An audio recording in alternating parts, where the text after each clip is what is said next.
disogokkan? Apa? Apa mau disogokkan? Anggota DPR RI mau sogok 5 tahun, 10 tahun. Kalau terpilih lagi, alhamdulillah. Kalau tidak terpilih, wabillahi taufiq wal hidayah. Yo, polisi. Pak, saya sebut sini rahasia. Salah satu kelemahan perempuan itu suka dipuji. Maka puji dia, meskipun bohong boleh. Benar. Ada 3 bohong yang dibolehkan dalam Islam. Satu diantaranya, begitu dia masuk di mall, dia lihat itu tanggal lift, ada tulisannya open. Besarnya pembikin kuenya ini. Karena di kampung itu open itu pembikin kue mentega. Lo pun ada sepak buah bepane ya. Besar betul pembikin kuenya. Tiba-tiba ada orang Tionghoa mau masuk di situ. Dia teriak, jangan kau masuk, panas di situ. Terbuka tangganya, masuk di orang Tionghoa. Astagfirullah. Selang beberapa saat terbuka pintu, keluar orang Afrika. Sudah bilang jangan kau masuk, haruslah kau.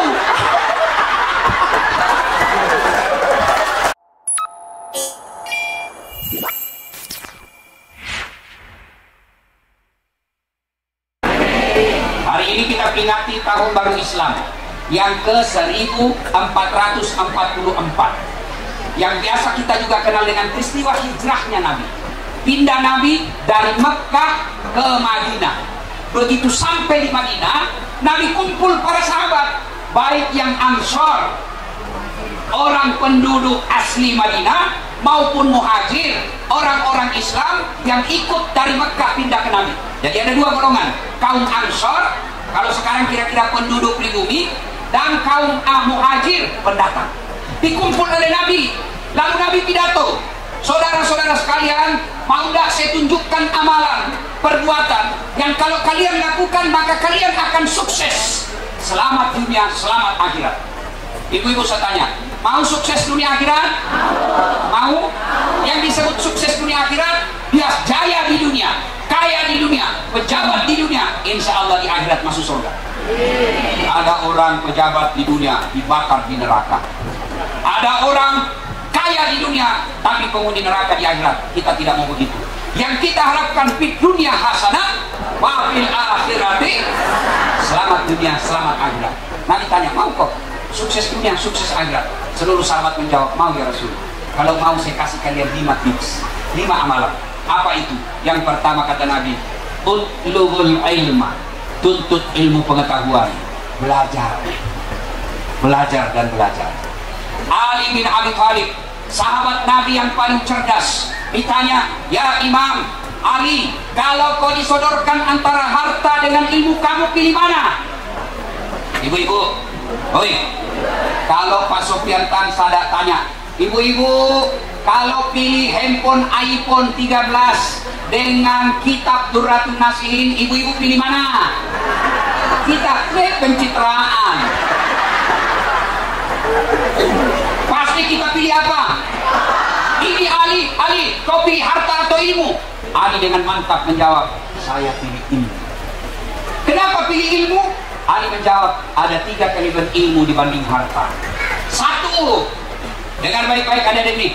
Kenapa kita dianjurkan menuntut ilmu dibanding harta? 1, kata Ali, dengan ilmu kamu bisa dapat harta, tapi dengan harta belum tentu kau bisa dapat ilmu.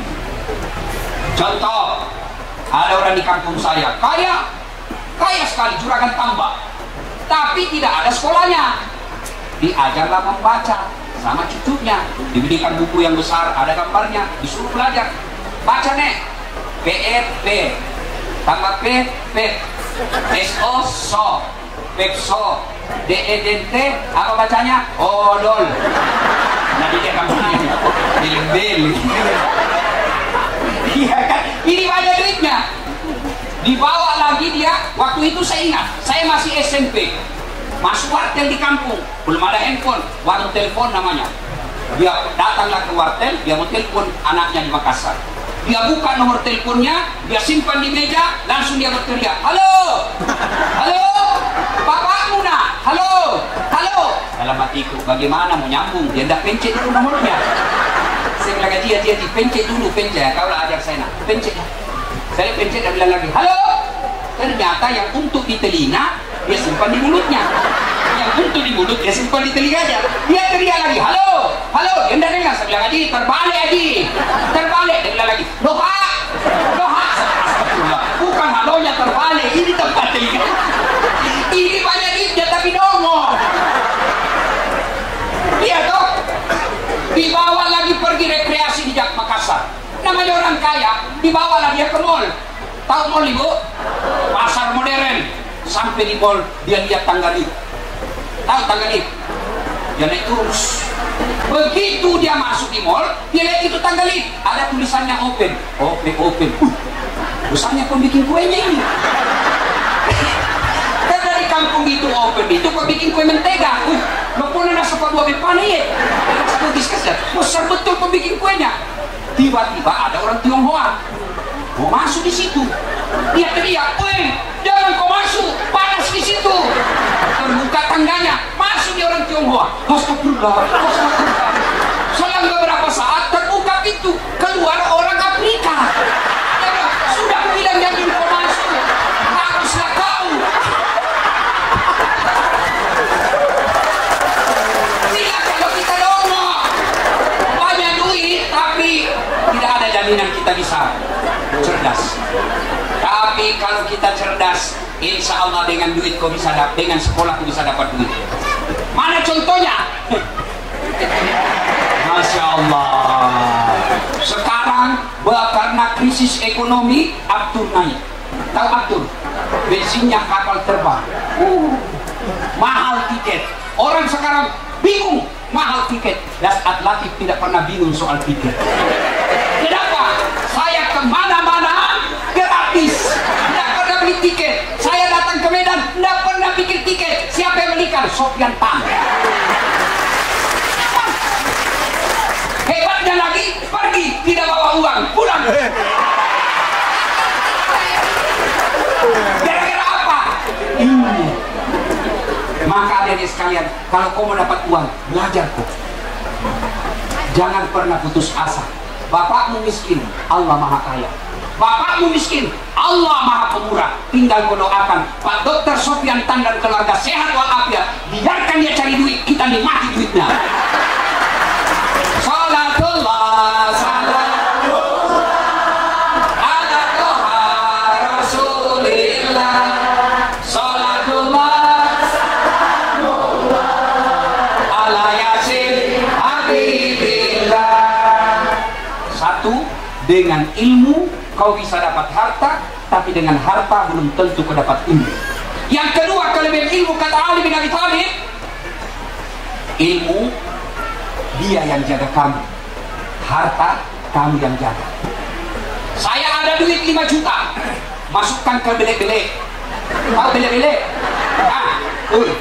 Tahu belek-belek? Orang Bugis itu bilang belek-belek, kaleng. Kaleng, tahu kaleng? Dimasukinlah duit itu 5 juta ke dalam kaleng. Sudah itu kaleng ini dibelikan gembok. Sudah dimasukkan dalam lemari.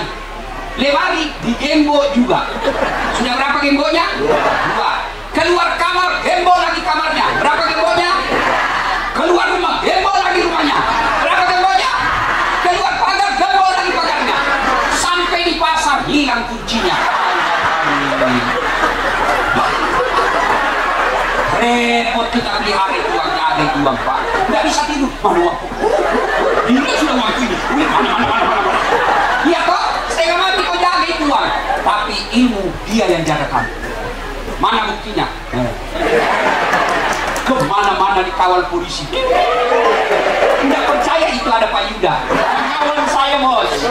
Kenapa? Saya sudah telepon bosnya. Suruh kawal saya itu anak uang. Karena ilmu.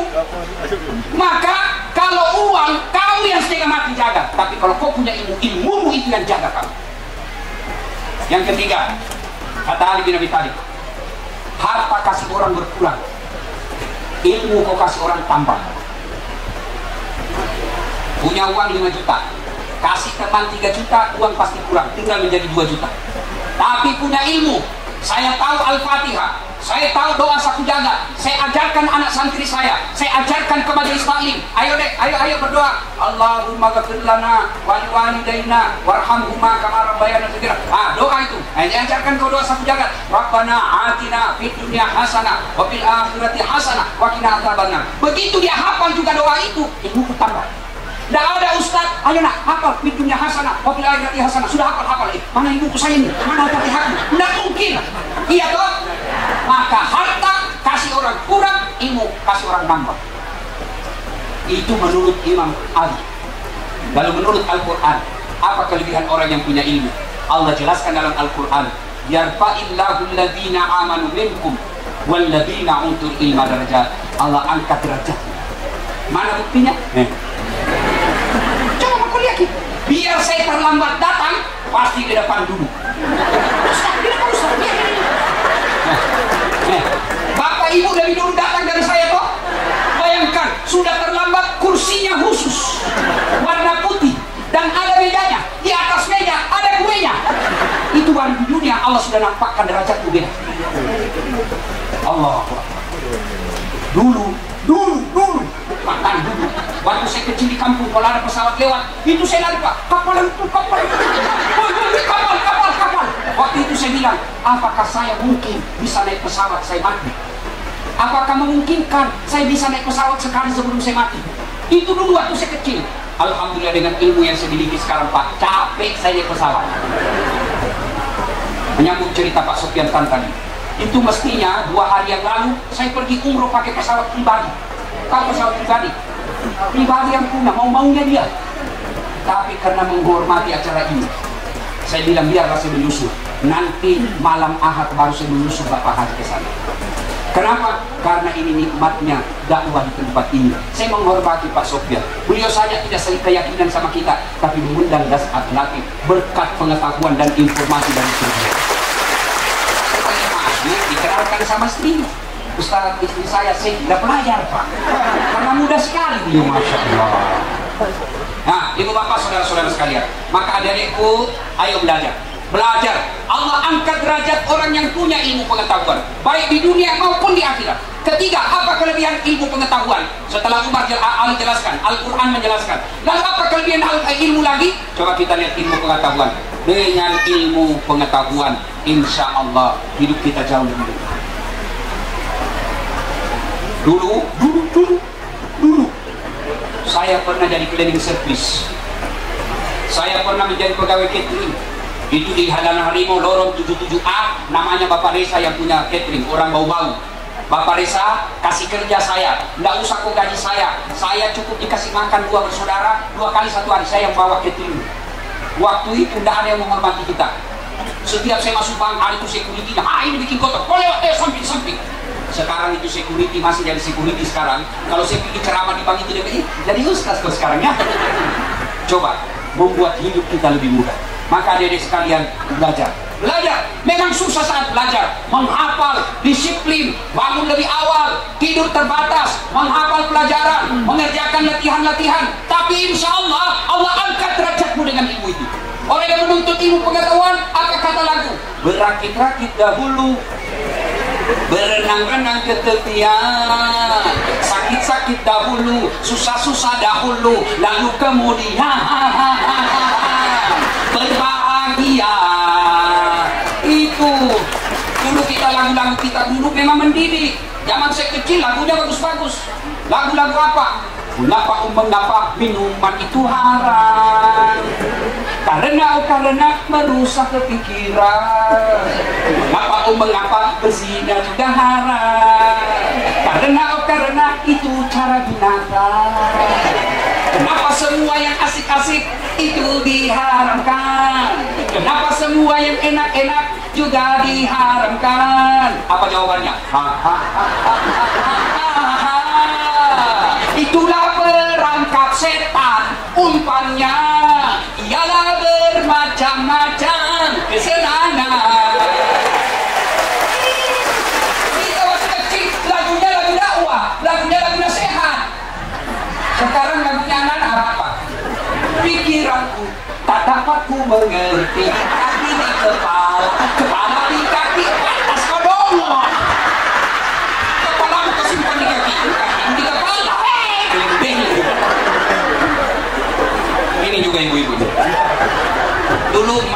kita kalau menyanyi nasihat.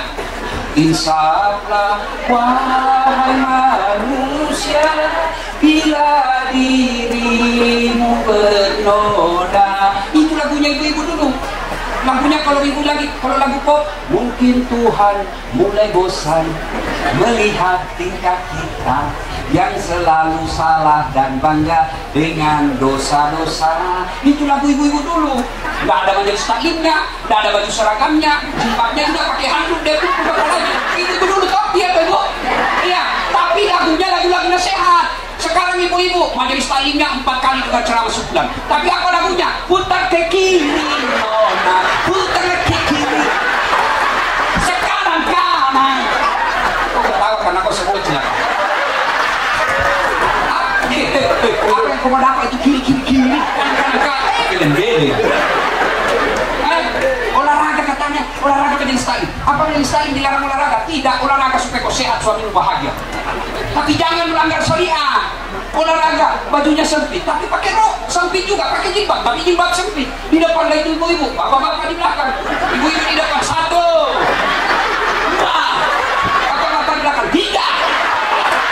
Hancurin majelis taklim. Salatullah ala toha rasulillah. Salatullah salamullah.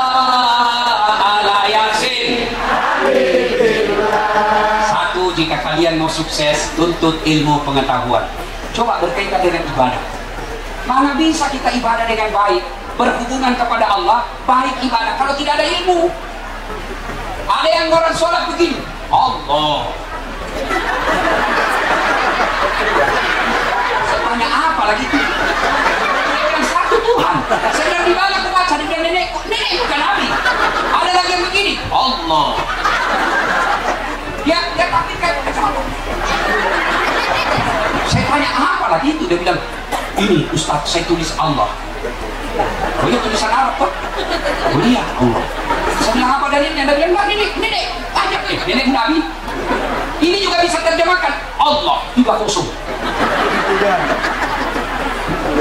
Ada lagi yang sholat itu tanpa ilmu, saya lihat dia tahiyat dia kasih gini tangannya. Karena di sampingnya ada orang tua tahiyat dia begini saja. Ini anak muda. Saya tanya kenapa kok begini? Ini kan sudah robek Ustaz. Saya dikencang Ustaz. Ini dari ibunya semua ini. Ayo, ada lagi saya jelaskan. Ibu bapak, kalau Ramadan itu yang tidak boleh berhubungan badan dari subuh sampai maghrib. Maghrib sampai subuh terserah, biar mau 5 kali. Wah. Kalau pagi subuh sampai maghrib tidak boleh. Bila ada datang bapak-bapak, dia bilang Ustaz, oh berarti itu kalau Ramadan malam boleh Ustaz? Boleh. Yang tidak boleh subuh sampai maghrib. Dari malam boleh Ustaz? Boleh. Dia bilang astagfirullah Ustaz. Kenapa Pak? Saya sudah 5 tahun Ustaz, biar malam tidak juga. Ngomong. Kita belajar. Inilah pentingnya agama. Ya, maka belajar. Tapi ingat, belajar itu, coba ayat pertama Allah turunkan bukan perintah puasa, bukan perintah haji, bukan perintah zakat. Ayat pertama Allah turunkan Iqra, baca ilmu matematika, baca ilmu kedokteran, baca ilmu arsitek, baca ilmu kimia, seluruhnya kau baca dengan catatan Bismi rabbikal ladzi khalaq, atas nama Tuhanmu, membesarkan Allah. Belajar ilmu kedokteran tapi sertakan atas nama Tuhanmu. Belajar ilmu fisika dengan mengangkat membesarkan Tuhanmu. Karena kalau kalian belajar ilmu kedokteran, belajar ilmu kimia, belajar ilmu arsitek, belajar media massa tanpa kau sertakan Tuhanmu, maka ilmu yang kau gunakan akan menyesatkan orang lain dan berakhir pada pengkhianatan bangsamu sendiri. Mana buktinya? Kau koruptor. Tahu? Ibu-ibu tahu koruptor? Itu yang selalu ditangkap KPK dan jaksa. Pejabat-pejabat ditangkap. Apa mereka orang bodoh? Ada di situ petani yang ada sekolahnya? Enggak, rata-rata Pak besar, sekolahnya tinggi-tinggi. Lalu kenapa dia berbuat maksiat dan melanggar aturan? Karena ilmu yang dia miliki tidak disertai dengan Bismi rabbikal ladzi khalaq. Maka belajar ilmu agama penting, belajar ilmu dunia penting, tapi jauh lebih penting kuatkan iman. Satu, mau sukses dunia akhirat, utlubul ilma, tuntut ilmu pengetahuan. Yang kedua kata Nabi, kalau kalian mau sukses, ahsin kalamaka, haluskan tutur katamu, sopan santunlah kalian ngomong. Ada orang cerdas, tinggi jabatan, hebat dia pikir dirinya, tapi kasar ngomong, berujung pada penjara. Ada orang hebat dia biasa dirinya, banyak duitnya, tapi kasar ngomong, biasanya berujung pada kerusuhan.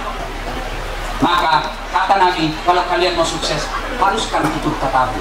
Makin tinggi jabatan, makin tinggi sekolah, makin banyak duit, tapi sopan berbicara, makin kalian dicintai oleh rakyat.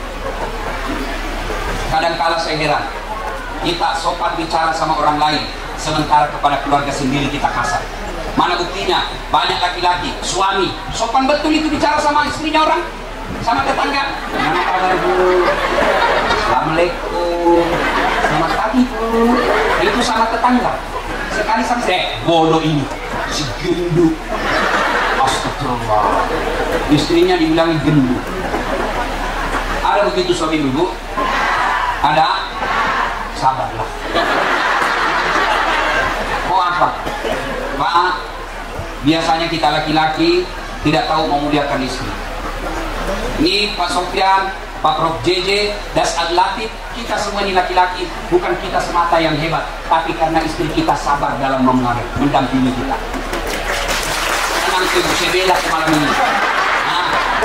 Ada orang bilang Ustaz Das Ad hebat, tidak, karena istri saya baik. Bayangkan kalau saya mau ceramah, tiba-tiba 5 menit sebelum ceramah, dia telepon istri saya, Ustaz, kesetrum anakmu. Mana bisa lagi saya ceramah? Maka muliakan istri dengan bermula daripada tutur kata yang lembut. Istri kita ketemu, Assalamualaikum adindaku, serikan gitu. Ini makin cantik aja kau lihat sayangku. Pak, ini rahasia, jangan kau kasih tahu yang tidak datang ya. Pak, saya sentuh sini rahasia. Salah satu kelemahan perempuan itu suka dipuji. Maka puji dia, meskipun bohong boleh. Benar, ada 3 bohong yang dibolehkan dalam Islam. Satu diantaranya, bohongnya seorang suami untuk membahagiakan istrinya. Boleh. Waduh, tambah cantik aja kau ibu. Ada tambah jelek. Itu kan bohong, tak boleh. Istri kita lagi ulang tahun suaminya, dia belikan baju, istrinya nggak tahu, nggak gaul, dia belikan warna baju yang norak. Datanglah dia, selamat ulang tahun bang, aku makin cinta, I love you so much.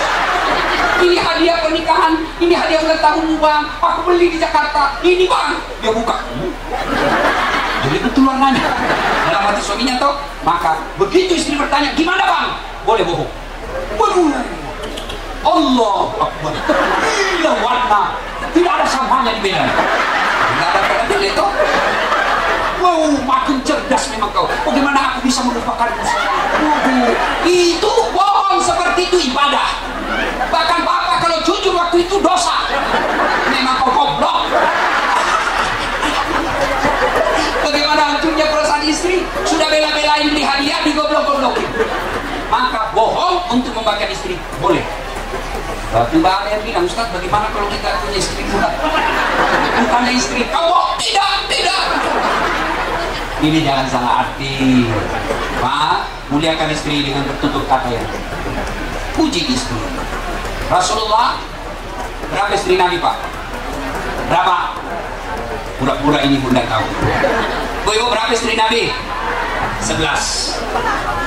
Dari 11 istri Nabi, tidak ada satupun yang pernah berkata, saya menyesal menikah dengan kau Muhammad. Tidak.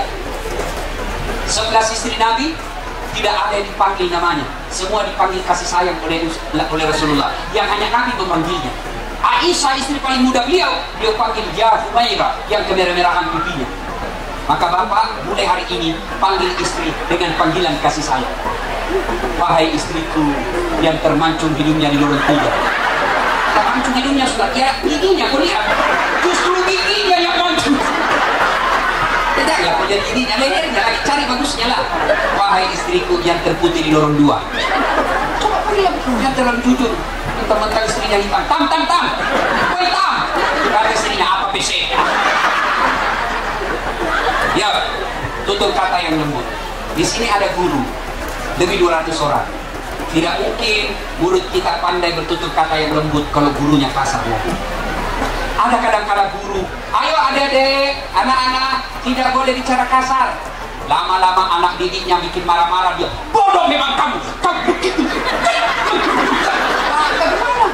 Saya ini dosen, Pak. Saya tujuan menghukum itu, yang penting dia tahu ini salah dan ada hukumannya, tidak harus kasar. Saya mengajar, adik-adik sekalian, ada MOU namanya, tanda tangan kontrak awal kuliah. Kalau misalnya jam 10 masuk, oke, kita masuk on time jam 10, toleransinya 10 menit. Artinya kalau 10 lewat 10 menit masih boleh masuk, 10-15 menit tidak boleh masuk. Anak mahasiswa saya juga tidak boleh masuk. Itu namanya disiplin. Jangan anak mahasiswa kita didisiplinkan, kita tidak disiplin. Anak mahasiswa terlambat 15 menit, kita keluarkan. Kita terlambat 20 menit, kita tidak menghukum diri. Ini bagaimana? Maka anak mahasiswa saya, ayo, ternyata ada yang masuk. Tak tak tak. Assalamualaikum Ustaz. Waalaikumsalam Dek. Boleh masuk Ustaz? Duduk. Minggu lalu hadir waktu kontrak kuliah. Hadir Ustaz. Jam berapa harus di kelas? Jam 10 lewat 10 menit Ustaz. Sekarang jam berapa Dek? Lewat Ustaz 15 menit. Kalau begitu nanti kita ketemu ya. Duduk makin di luar, tutup pintu, nanti kita cerita lagi. Dia dihukum tanpa dia sakit perasaan. Coba kalau saya kasar. Lambat lagi, dongok memang ini. Bilang kau masuk jam 10. Keluar situ. Dia keluar, dia kasih kempes sama motorku.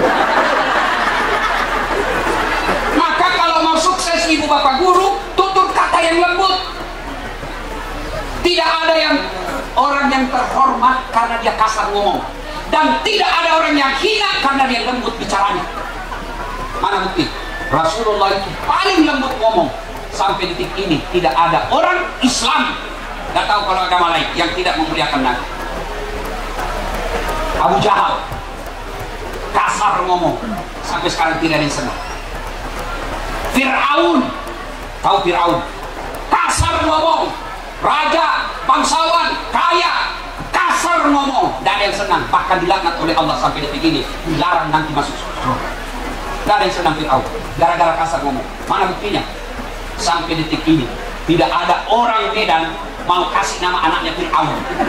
Kasih nama Fir'aun, ada di Quran itu, raja itu Fir'aun. Kenapa? Karena kasar ngomong. Maka ibu bapak guru, lembutmu, terutama kepada istri. Bagaimana kita sopan ke orang lain kalau kepada keluarga saja kita kasar? Ibu-ibu, hei, jangan kasar sama suami. Datang suami, sambutlah dia. Assalamualaikum kakandaku Arjuna. Saya begitu. Kalau saya pulang, tiba-tiba agak marah-marah sedikit, istriku peluk saya. Lalu dia menyanyi, bila kamu di sisiku, hati rasa syahdu. Oh, tenang perasaan saya. Masuk kamar berantakan, marah-marah lagi, dia pelukkan saya dari belakang. Insya Allah, wah tenang perasaan. Saya juga kalau mamanya cek tanya-tanya, kenapa Ustaz jarang sekali di rumah, keluar aja terus kerjanya. Saya tidak marah, tapi aku juga menjawabnya dengan lagu. Siang malam engkau ku tinggal pergi, bukannya aku sengaja. Demi kau dan si buah hati, terpaksa aku harus begini. Oh, selesai. Ya kalau marah kita dia lagi. Pulangkan saja aku pada ibuku atau ayahku. Usahaku, lihatlah tanda merah di pipi, bekas cium bibirku. Coba rumah tangga begini, damai Pak. Kalau kita suami istri saling memuji, saling menyenangkan, satu marah kita diam, kalau perlu kita nyanyi, rukun rumah tangga. Yang banyak kita lihat bertengkar, kemudian mengontrak, penghasilan ala kadarnya, bau mulut busuk, titik bau, bertengkar, hamil lagi. Salatullah, Allah, ala Rasulillah, salatullah, salamullah, ala yasin. Wah, haluskan tutur kata. Yang ketiga, kata Nabi, kalau kalian mau sukses, silul arham, sambungkan persaudaraan. Allah. Bapak tahu, kata Nabi, siapa yang mau dipanjangkan umurnya, dimudahkan rezekinya, sukses segala usahanya, tertolak dari bencana, hendaklah dia menyambungkan tali persaudaraan. Siapa yang banyak temannya, dialah orang yang sukses. Maka saya amalkan itu. Pak Sofian Tan, Pak Dokter, saya selalu bilang begini, saya ini tidak banyak duit Pak, tapi banyak temanku. Temanku banyak duit. Itu kalau di Makassar Bu, tidak pernah laku duit saya. Saya pergi ke pasar, itu Mama Nyece, istri saya, senang. Dia tidak lupa, Ustaz aja pergi Ustaz. Kenapa? Karena saya kalau ke pasar, tidak pernah laku duit saya. Saya baru turun dari mobil, sudah teriak, Assalamualaikum Ustaz. Dalam hatiku, aman. Iya kan? Ada yang isi beras, ada yang isi telur, ada yang isi macam-macam. Begitu saya mau bayar, berapa nih? Ah, tak bayar Ustaz. Tidak perlu, tidak enak kasih pagi-pagi Pak. Tidak usah Pak Ustaz. Dalam hatiku, memang itu ditunggu. Maka siapa yang banyak temannya, itulah yang murah rezekinya. Maka bodoh kita kalau banyak musuh. Pak Sofian Tan sebagai politisi, kalau mau menang lagi Pak,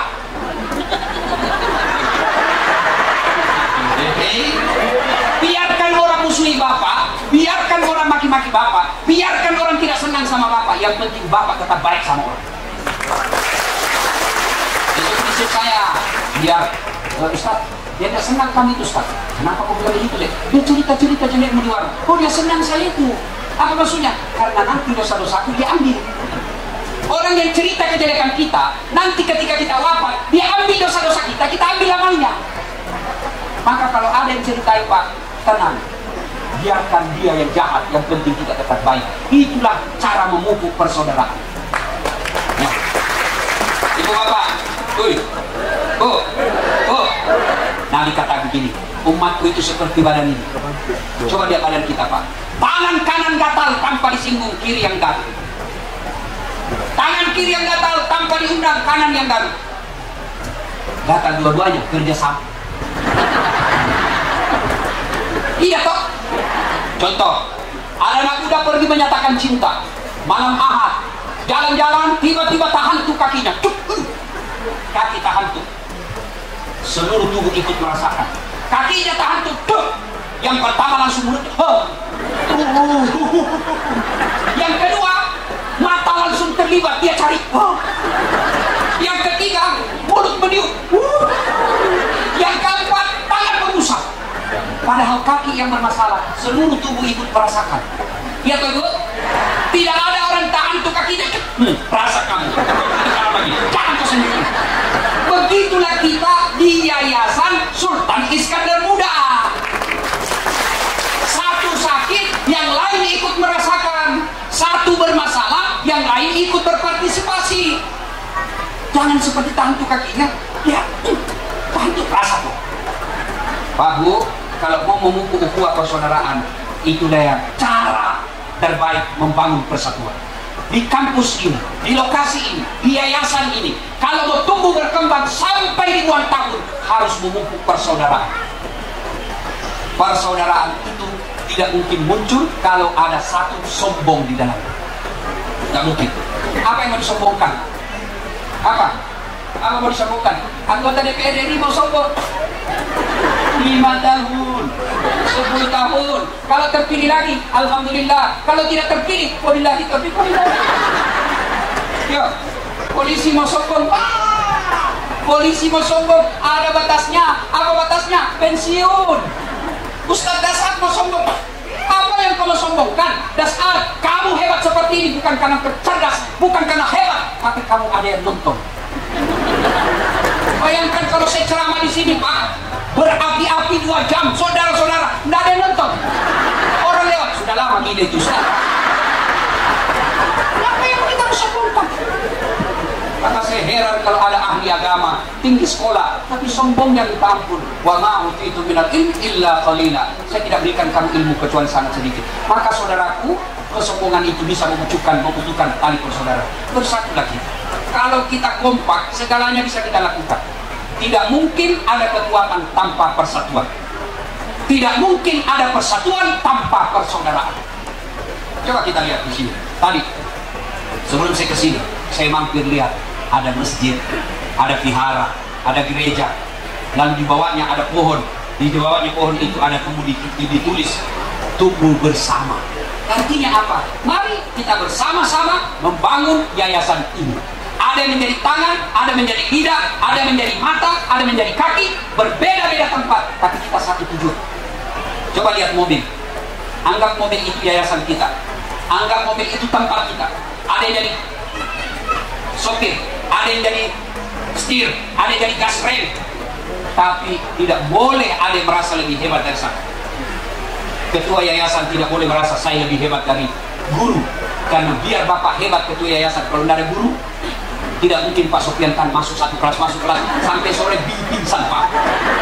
Guru juga tidak boleh kau merasa lebih hebat daripada yayasanmu. Kenapa? Kamu bisa jadi guru kan ada yayasan bangun tempat itu. Maka yang baik seperti, coba lihat kalau mobil kompak. Coba kalau mobil ada sombong satu, Pak, kata setir, saya paling hebat di mobil ini. Kalau tidak ada setir, tidak jalan ini mobil. Tersinggung bang. Dia bilang, kok kira cuma kau yang jago? Oke, ada setir berdua tapi tidak ada bannya. Kata bensin, kok kira cuma kau yang jago? Ada setir, ada banmu, tapi tidak ada rem. Kau naik mobil tidak ada remnya. Maka begitulah mestinya kita yayasan ini. Satu, berbeda, tapi satu tujuan, mengangkat citra dan martabat yayasan kita. Ibu bapak saudara-saudara sekalian, banyak sebenarnya masih ada 2 lagi, tapi waktu yang terbatas. Insya Allah. Nah ibu, terus menghina. Kok kira saya cuma parkir? Ustaz ini. Hah? Lanjut. Biar Pak Sofian yang lanjut 3 periode. Apa? Belum puas. Memang saya bukan laki-laki pemuas. Makin mudah saya kalau saya kasih puas ibu-ibu semua. Nah itu bapak saudara-saudara sekalian, yang 2 lagi kita doakan yayasan kita makin sukses. Ustaz Daskat datang lagi di tempat ini, kita lanjutkan lagi pengajian. Mudah-mudahan ada manfaat. Banyak yang ingin saya sampaikan, tapi waktu jualah yang membatasi kita. Sebelum saya akhiri, saya juga ingin berpantun. Buah nangka, buah dunia. Ini cakap. Buah nangka, buah durian. Buah pepaya, buah kelapa. Buah manggis, buah apel. Itulah buah-buahan. Demikian, assalamualaikum warahmatullahi wabarakatuh.